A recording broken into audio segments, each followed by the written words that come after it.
माजनाळ इथल्या राजाराम पाटील यांनी ग्रामपंचायतीचे बनावट शिक्के आणि सही करून मिळकत क्रमांक 118 वर कोल्हापूर इथल्या एका फायनान्स कंपनीकडून 10,25,000 रुपये कर्ज उचललं होतं। त्यानं फेरफार दाखला, मिळकत नकाशा, ना हरकत दाखला, कर पावती, ग्रामपंचायत शिक्का, लेटर पॅड, पावती बुक, ग्रामसेवकांची सही, शिक्का, ठराव, असेसमेंट अशी सर्व कागदपत्र बनावट करून शासनाची आणि नातलगांची फसवणूक केली। त्यामुळे त्याच्या विरोधात माजनाळ ग्रामपंचायतीचे ग्रामसेवक भाऊसाहेब नीलकंठ यांनी बुधवारी कळे पोलीस ठाण्यात फिर्याद दिली होती।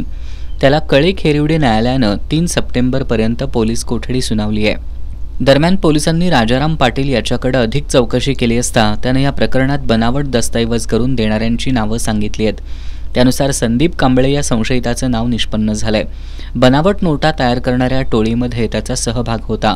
संशयित संदीप कांबळे यानं यापूर्वी अनेक फायनान्स कंपनीत एजंट म्हणून काम केलंय।